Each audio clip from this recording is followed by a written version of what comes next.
ಚುನಾವಣೆ ನಂತರ ಎಲ್ಲ ಡಿಪಾರ್ಟ್ಮೆಂಟ್ ಕರೆದು ರಿವ್ಯೂ ಮಾಡ್ತಾ ಇದ್ದೀರಾ, ಎಲ್ಲ ಕೆಫೆಗಳಿಗೆ ಹೋಗಿ ಆರೈಕೆ ಮಾಡೋದು ಏನಾದ್ರು ಪ್ಲಾನ್ ಇದೆ? ನಾನು ಎಲ್ಲ ಡಿಸ್ಟಿಕ್ ಇನ್ಚಾರ್ಜ್ ಮಿನಿಸ್ಟ್ರುಗಳಿಗೆ ಹೇಳಿದ್ದೀನಿ, ಜಿಲ್ಲಾ ಮಟ್ಟದ ರಿವ್ಯೂ ಮೀಟಿಂಗ್ ಮಾಡಬೇಕು ಮತ್ತು ಜನಸ್ಪಂದನ ಕಾರ್ಯಕ್ರಮ ಮಾಡಬೇಕು ಅಂತ ನಾನು ಕೂಡ ಎಲ್ಲೆಲ್ಲಿ ಹೋಗ್ತೀನಿ ಅಲ್ಲೆಲ್ಲ ಕಡೆ ರಿವ್ಯೂ ಮೀಟಿಂಗ್ ಮಾಡ್ತೀನಿ ಜಿಲ್ಲಾ ಮಟ್ಟದ. ಈಗ ಇಲಾಖೆಯವರು ಮಾಡೋದು ತುಂಬ ಒಳ್ಳೆಯದು ಸರ್, ಎಲ್ಲ ಅಧಿಕಾರಿಗಳ ಅದು 2 ದಿನ ಮಾಡಿದ್ದೀವಿ, ನಿನ್ನೆ ಮೊನ್ನೆ 2 ದಿನ ಜಿಲ್ಲಾಧಿಕಾರಿಗಳು, CEO ಗಳು, ಸೆಕ್ರೆಟರಿಗಳು ಅವ್ರದ್ದೆಲ್ಲ ಮೀಟಿಂಗ್ ಮಾಡಿದ್ದೀವಿ. ಮೀಟಿಂಗ್ ಮಾಡಿ ಎಲ್ಲ ಅವ್ರಿಗೆ ಇನ್ಸ್ಟ್ರಕ್ಷನ್ಸ್ ಎಲ್ಲ ಕೊಟ್ಟಿದ್ದೀವಿ. ಸರ್, ಈಗ ರಾಮನಗರದ ಜಿಲ್ಲೆಯ ಹೆಸರು ಬದಲಾವಣೆ ವಿಚಾರದಲ್ಲಿ ಮತ್ತೊಂದು ಸುತ್ತಿನ ರಾಜಕಾರಣ ಶುರುವಾಗಿದೆ. ನಾವು ಅಧಿಕಾರಕ್ಕೆ ಬಂದು ಕಿತ್ತಾಗ್ತೀವಿ ಅಂತಾರೆ. ರಾಮನಗರದ ಜಿಲ್ಲೆಯ ಎಲ್ಲ ಮುಖಂಡರುಗಳು ನಿನ್ನೆ ಬಂದಿದ್ದರು, DK ಶಿವಕುಮಾರ್ ನಾಯಕತ್ವದಲ್ಲಿ ಬಂದಿದ್ದರು. ನಮಗೆ ಮೊದಲಿಂದ ನಾವು ಬೆಂಗಳೂರು ಅಂತ ಇದ್ದೀವಿ, ಅದರಿಂದ ಬೆಂಗಳೂರು ದಕ್ಷಿಣ ಜಿಲ್ಲೆ ಅಂತ ಮಾಡಬೇಕು ಅಂತ ಬದಲಾವಣೆ ಮಾಡಬೇಕು. ನಾನು ಹೇಳಿದೆ ಕ್ಯಾಬಿನೆಟ್ನಲ್ಲಿ ಇಟ್ಟು ತೀರ್ಮಾನ ಮಾಡಿ ಡಿಸಿಷನ್ ಮಾಡಬೇಕಾಗುತ್ತೆ, ಕ್ಯಾಬಿನೆಟ್ನಲ್ಲಿ ಇಡ್ತೀನಪ್ಪ ಅಂತ ಹೇಳಿ. ಎಲ್ಲರಿಗೂ ರಾಜಕಾರಣ ಮಾಡ್ತಾ ಇದಾರ ಅಂತ, ಎಲ್ಲ ವಿಚಾರಗಳು ರಾಜಕಾರಣ ಕೇಳ್ತಾ ಇದಾರೆ ಅಂತ ವಿರೋಧ ಪಕ್ಷದವರು. ಯಾಕಂದ್ರೆ ನಾವು ಅಧಿಕಾರಕ್ಕೆ ಬಂದ ಹೆಸರನ್ನ ಕಿತ್ತಾಕ್ತೀವಿ ಅಂತ ಬದಲಾಯಿಸಿ ಎಲ್ಲ ವಿಚಾರವನ್ನ ರಾಜಕಾರಣ ಮಾಡ್ತಾ ಇದಾರ ಅಂತ. ಈಗ ಅವ್ರು ಕಿತ್ತಾಕಿದ್ರೆ ಅವ್ರು ಮೊದಲು ಅಧಿಕಾರಕ್ಕೆ ಬರಲ್ಲ, ನಂಬರ್ 1. ನಂಬರ್ 2, ಅದರಿಂದ ಅವರು ಬದಲಾವಣೆ ಮಾಡ್ತೀವಿ ಕಿತ್ತಂಬುದು ಭ್ರಮೆ ಅಷ್ಟೇ. ಈಗ ಜನರೆಲ್ಲ ಅಧಿಕಾರ ಕೊಡೋರು ಯಾರು? ನಾನೇ ಚೀಫ್ ಮಿನಿಸ್ಟರ್ ಆಗ್ಬಿಡ್ತೀನಿ ಅಂದ್ರೆ ಆಗೋಕ್ಕಾಗುತ್ತಾ? ನಾವು 5 ವರ್ಷ ವಿರೋಧ ಪಕ್ಷದಲ್ಲಿತ್ತು, 5 ವರ್ಷ ಬಂದಮೇಲೆ ಜನರ ಆಶೀರ್ವಾದ ಪಡ್ಕೊಂಡು ಅಧಿಕಾರಕ್ಕೆ ಬಂದಿರೋದು. 136 ಸೀಟ್ ಗೆದ್ದು ಜನ ಆಶೀರ್ವಾದ ಮಾಡಿ ಗೆದ್ದಿದ್ದಾರೆ. ಕುಮಾರಸ್ವಾಮಿಗೆ ಆಶೀರ್ವಾದ ಮಾಡಿದಾರ? ಚೀಫ್ ಮಿನಿಸ್ಟರ್ ಆಗುವಂಥ ಆಶೀರ್ವಾದ ಮಾಡಿದ್ದಾರೆ ಅವ್ರಿಗೆ. ನೋಡೋಣ ಮುಂದಿನ ಚುನಾವಣೆಯಲ್ಲಿ ಜನ ಏನು ತೀರ್ಮಾನ ಮಾಡ್ತಾರೆ ಅಂತ ನೋಡೋಣ. ಅದು ಇಡಿ ಅವ್ರ ಕೆಲಸ ಅವ್ರು ಮಾಡಲಿ, ನಾವು ಅದಕ್ಕೇನು ಇಂಟರ್ಫಿಯರ್ ಆಗಲ್ಲ. ಇಡಿ ಅವ್ರ ಕೆಲಸ ಅವ್ರು ಏನು ಮಾಡ್ತಾರೆ ಅದು ಮಾಡಲಿ, ಕಾನೂನು ಪ್ರಕಾರ ಮಾಡಬೇಕು. ಅವ್ರು ಏನು ಮಾಡ್ತಾರೆ ಮಾಡಲಿ. ಅವ್ರನ್ನ ವಶಕ್ಕೆ ಪಡ್ಕೊಳ್ಳೋ ಸಾಧ್ಯತೆ ಇದೆ. ನಾಗೇಂದ್ರ ಅವರು ಮಾಜಿ ಸರ್, ಈಗ ಲಾಸ್ಟ್ ವೀಕ್ ನೀವು ಡೆಲ್ಲಿಗೆ ಹೋಗಿದ್ದೀರಿ, ಪ್ರಧಾನಮಂತ್ರಿ ಸೇರಿದಂತೆ ಎಲ್ಲರನ್ನೂ ಭೇಟಿ ಮಾಡಿ ಸಾಕಷ್ಟು ಸ್ಟೇಟ್ ಇಶ್ಯೂ ಬಗ್ಗೆ ಮನವಿ ಕೊಟ್ಟರೆ, ಅದಕ್ಕೇನಾದ್ರು ಪ್ರತಿಕ್ರಿಯೆ ಬಂದಿದೆ? ಇಲ್ಲ, ಕೊಟ್ಬಿಟ್ಟು ಬಂದಿದ್ದೀವಿ. ಅವರು ನಾವು ಹೇಳೋದಕ್ಕೆಲ್ಲ ನಾವು ಅಧಿಕಾರಿಗಳ ಜೊತೆ ಮಾತಾಡ್ತೀವಿ, ಪರಿಶೀಲನೆ ಮಾಡ್ತೀವಿ, ನಿಮ್ಮ ಮನವಿಯನ್ನು ಗಂಭೀರವಾಗಿ ಪರಿಗಣಿಸ್ತೀವಿ ಅಂತ ಹೇಳಿದ್ದಾರೆ. ನೋಡೋಣ. ಮೂಡ ಎಷ್ಟು ಸಾರಿ ಕೇಳ್ತೀವಿ, ಎಲ್ಲ ಹೇಳಾಗ್ದರೆ ಪುನಃ 15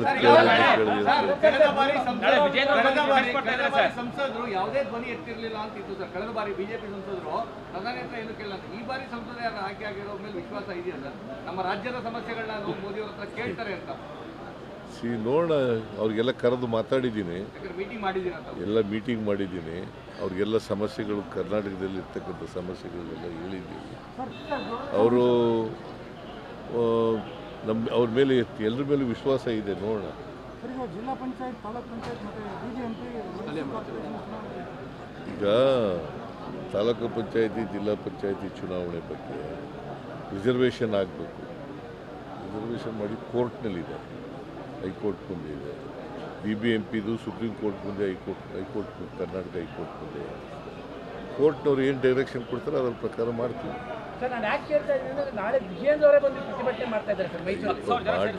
ಈಗ there are 2 issues ತಿಳ್ಕೋಬೇಕು. ಒಂದು, ಮೂಡಾದಲ್ಲಿ 2000 ಅಕ್ಟೋಬರ್ ತಿಂಗಳಲ್ಲೇ ಈ 50-50 ಸೈಟ್ ಕೊಡಬೇಡಿ ಅಂತ ಹೇಳಿದ್ದಾರೆ. ಅದಾದಮೇಲೆ ಕೊಟ್ಟಿದ್ದಾರೆ ಕೆಲವು, ಅದರ ಬಗ್ಗೆ ತನಿಖೆ ನಡೀತಾ ಇದೆ. ಇನ್ನೊಂದು, ನಮ್ಮದನ್ನು ಇಶ್ಯೂ ಮಾಡಬೇಕು, ನನ್ನ ಹೆಂಡ್ತಿದನ್ನು ಇಶ್ಯೂ ಮಾಡಬೇಕು ಅಂತ ಹೊರಟಿದ್ದಾರೆ. It is not at all an issue, ಎಲ್ಲ ಲೀಗಲ್ ಆಗಿದೆ. ಈಗಾಗಲೇ ಮಾದೇವಪ್ಪ ಹೇಳಿದ್ದಾರೆ, ಬೇರೆಯವರೆಲ್ಲ ಹೇಳಿದ್ದಾರೆ. There is no issue at all. ಈಗ ನಾವು ವಿಜಯನಗರದಲ್ಲಿ ಕೊಡಿ ಅಂತ ಕೇಳಿದ್ದೀವೇನ್ರಿ? ನೀವು ನೋಡಿದ್ದೀರಾ ನಮ್ಮ ಅರ್ಜಿನ? ನನ್ನ ಹೆಂಡತಿ ಅರ್ಜಿ ನೋಡಿದ್ದೀರಾ? ನೋಡಿಲ್ಲ, ಸುಮ್ಮನೆ ನೀವು ಹೇಳ್ತೀರಿ. ವಿಜಯನಗರದಲ್ಲಿ ಕೊಡಿ ಅಂತ ಕೇಳಿಲ್ಲ. ಸಿ, ಲ್ಯಾಂಡ್ ಲೂಸರ್ ಒಂದು ಕೇಸು, ಒಂದು ಅದು ಬೇರೆ. ಇದು ನಮ್ಮ ಜಮೀನನ್ನು ಇಲ್ಲೀಗಲ್ ಆಗಿ ಟೇಕ್ ಓವರ್ ಮಾಡ್ಕೊಬಿಟ್ಟವ್ರೆ. ಈಗ ನಿನ್ನ ಜಮೀನ ಟೇಕ್ ಓವರ್ ಮಾಡ್ಕೊಂಡಿದ್ರೆ ಏನು ಮಾಡ್ತೀಯ ನೀನು? ಹಾಂ, ಅಲ್ವಾ, ಕ್ಲೈಮ್ ಮಾಡ್ತೀಯಲ್ವಾ? ನೀವು ನಿಮ್ಮ ಜಮೀನು ಟೇಕ್ ಓವರ್ ಮಾಡ್ಕೊಬಿಟ್ರೆ ಏನು ಮಾಡ್ತೀರಿ? ಹಾಂ, ಕ್ಲೈಮ್ ಮಾಡ್ತೀರಿ ಅಲ್ವಾ? ಅದೇ ಆಗಿರೋದು ಇಲ್ಲಿ. ನಮ್ಮ ಜಮೀನಿಗೆ ಪರಿಹಾರ ಕೊಡಿ ಅಂತ ಕೇಳಿದ್ದಾರೆ. ಅವರು ವಿಜಯನಗರದಲ್ಲಿ ಕೊಟ್ಟಿದ್ದಾರೆ ಜಮೀನನ್ನು. ಅದು ಆಮೇಲೆ ನಾವು ಟೇಕ್ ಓವರ್ ಮಾಡ್ಕೊಂಡಿರೋದು ಇಲ್ಲೀಗಲಾಗಿ ತಪ್ಪು ಅಂತ ಮೂಡದವರೇ ಒಪ್ಕೊಂಡಿದ್ದಾರೆ. ಮೂಡಾದಲ್ಲಿ ಮೀಟಿಂಗ್ನಲ್ಲೇ ಒಪ್ಕೊಂಡಿದ್ದಾರೆ. ವೇರ್ ಇಸ್ ದಿ ಇಶ್ಯೂ ಹೇಳಪ್ಪ ನೀನು. ಅಲ್ಲಲ್ಲ, ನೋ, ನಾನು I am not asking Vijendra, because Vijendra political ಆಗಿ ಮಾಡ್ತಾ ಇದ್ದಾರೆ. ಮೇಡಮ್ ವಿಚಾರದಲ್ಲಿ ಕ್ಲಾರಿಟಿ ಇದೆ ಸರ್, ಕಾನೂನಾತ್ಮಕವಾಗಿದೆ ಅನ್ನೋದು ಬಹುತೇಕರು ಅಭಿಪ್ರಾಯ ಪಟ್ಟಿದ್ದಾರೆ. ಆದ್ರೆ ಆ ನಂತರದಲ್ಲಿ ಕೆಲವೊಂದಿಷ್ಟು ಇಲ್ಲಿಗಲ್ ನಡೆದಿದ್ದಾವೆ. ಇದನ್ನ ಹಿಡ್ಕೊಂಡು ಅದಕ್ಕೆ ಅದು ಎಂಕ್ವೈರಿ ಮಾಡಿಸ್ತಾ ಇದ್ದೀವಿ ರೀ. ಇಬ್ಬರು IAS ಆಫೀಸರ್ ಕೈಲಿ ಎಂಕ್ವೈರಿ ಮಾಡಿಸ್ತಾ ಇದ್ದೀವಿ. ಅದು ಏನು ತನಿಖೆಯಾಗಿ ಏನು ರಿಪೋರ್ಟ್ ಬರ್ತದೆ ನೋಡೋಣ. ತನಿಖೆಯಾಗಿ ರಿಪೋರ್ಟ್ ಬಂದು ಕಾನೂನು ಬಾಹಿರವಾಗಿ ಆಗಿದ್ದರೆ ಡೆಫಿನೆಟಾಗಿ 100% ಆಕ್ಷನ್ ತಗೋತೀವಿ. ನಂಬರ್ 1. ನಂಬರ್ 2, ಈಗ BJPಯವರು ಮಾಡ್ತಾ ಇರ್ತಕ್ಕಂಥದ್ದು ರಾಜಕೀಯವಾಗಿ ಮಾಡ್ತಾ ಇದ್ದಾರೆ ಅಷ್ಟೇ. ಇಲ್ಲಿ ಬಂದು ಪ್ರತಿಭಟನೆ ಮಾಡ್ತೀವಿ, ಅಲ್ಲಿ ನಮ್ಮ ಮನೆ ಮುತ್ತಿಗೆ ಹಾಕಿದ್ರು, ಆಮೇಲೆ ಬೆಂಗಳೂರಿನಲ್ಲಿ ಪ್ರತಿಭಟನೆ ಮಾಡಿದ್ರು. ಈಗ ರಾಜಕೀಯವಾಗಿ ಅವರು ಮಾಡ್ತಾ ಇದ್ದಾರೆ. ಮಾಡಲಿ ಪಾಪ, ನಾವು ಅದಕ್ಕೆ ಅಸೆಂಬ್ಲಿ ಶುರುವಾಗುತ್ತೆ 15ನೇ ತಾರೀಕಿಂದ. ಅದು ರೈಸ್ ಆದರೆ ಡೆಫಿನೆಟಾಗಿ ಉತ್ತರ ಕೊಡ್ತೀವಿ ನಾವು ಸರ್. ಆದೇಶ ಆಗಿದೆ ಸರ್. ಕಳೆದ ತಿಂಗಳವರೆಗೂ 50-50 ಬೇರೆ ಬೇರೆ ಆದೇಶಗಳಾಗ್ತಲೇ ಇದೆ ಸರ್. ಇಲ್ಲಪ್ಪ, ಅದಕ್ಕೆ ಎಂಕ್ವೈರಿ ಮಾಡಿರೋದು ಅವೆಲ್ಲನೂ. ಈಗ ಅಮಾನತ್, ಒಬ್ಬರು ಮಾತಾಡ್ರಿ, ಅಮಾನತ್ನಲ್ಲಿಟ್ಟು ತನಿಖೆ ಮಾಡಿಸ್ತಾ ಇದ್ದೀವಿ. ಇಬ್ಬರು IAS ಆಫೀಸರ್ಗಳಿಗೆ ತನಿಖೆ ಮಾಡಿಸ್ತಾ ಇದ್ದೀವಿ. ಒಂದು ತಂಡ ರಚನೆ ಮಾಡಿದ್ದೀವಿ. ಅವರು ಏನು ವರದಿ ಕೊಡ್ತಾರೆ, ಆ ವರದಿ ಕಾನೂನು ಬಾಹಿರವಾಗಿ ಹಂಚಿಕೆ ಆಗಿದ್ದರೆ 100% ಕ್ರಮ ತಗೋತೀವಿ. ಜನಪ್ರತಿನಿಧಿಗಳ ಒಳಗೊಂಡಂತಹ ಬೋರ್ಡ್ ಅನ್ನ ರದ್ದು ಮಾಡಬೇಕು ಅನ್ನೋದು ಸಾಕಷ್ಟು ಜನರ ಒಂದು ಒತ್ತಾಯ ಆಗಿದೆ.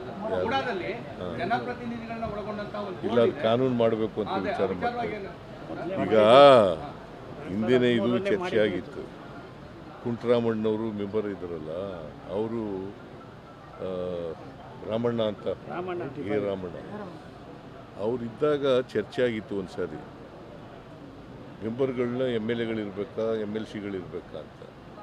ಸೊ ಅದ್ರ ಬಗ್ಗೆ ಈಗ ಒಂದು ಅಭಿಪ್ರಾಯ ನೋಡೋಣ, ಇನ್ನು ಚರ್ಚೆ ಮಾಡಿ.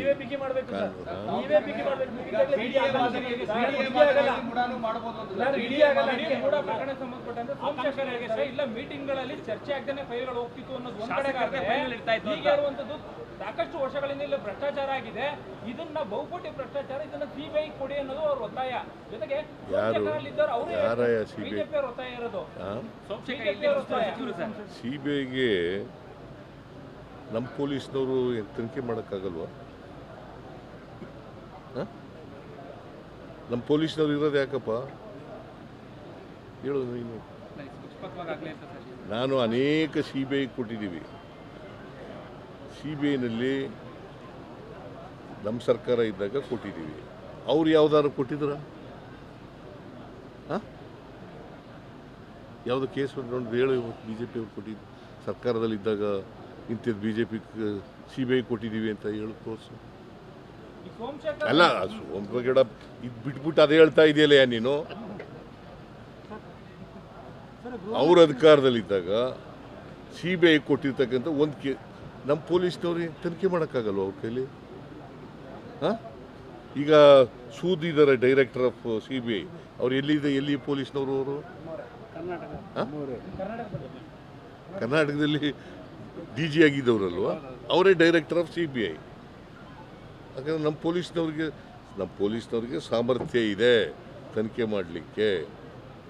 ಅದರಿಂದ ನಾವು ಅನೇಕ ನಮ್ಮ ಸರ್ಕಾರಗಳಲ್ಲಿ ಇವರು ಬಿ ಜೆ ಪಿಯವರು ಏನಂತಿರು ಗೊತ್ತಾ ಸಿ ಬಿ ಐಗೆ ಹಾಂ ಗೊತ್ತಾ ನಿನಗೆ ಚೋರ್ ಬಚಾವ್ ಸಂಸ್ಥೆ ಆ ಥರ ಹೇಳ್ತಿದ್ದವರು ಈಗ ಸಿ ಬಿ ಐ ಕೊಡಿ ಸಿ ಬಿ ಐ ಕೊಡಿ ಸಿ ಬಿ ಐ ಕೊಡಿ ನೀನು ಅದನ್ನು ಅವ್ರು ಹೇಳೋದು ಸಿ ಬಿ ಐ ಕೊಡಿ ಯಾಕೆ ಅವ್ರ ಪೊಲೀಸ್ ಕೂಡ ಕೇಪಬಲ್ ತನಿಖೆ ಮಾಡಲಿಕ್ಕೆ ನಮಗೆ ನಮ್ಮ ಕರ್ನಾಟಕದ ಪೊಲೀಸ್ನವ್ರ ಬಗ್ಗೆ ನಂಬಿಕೆ ಇದೆ.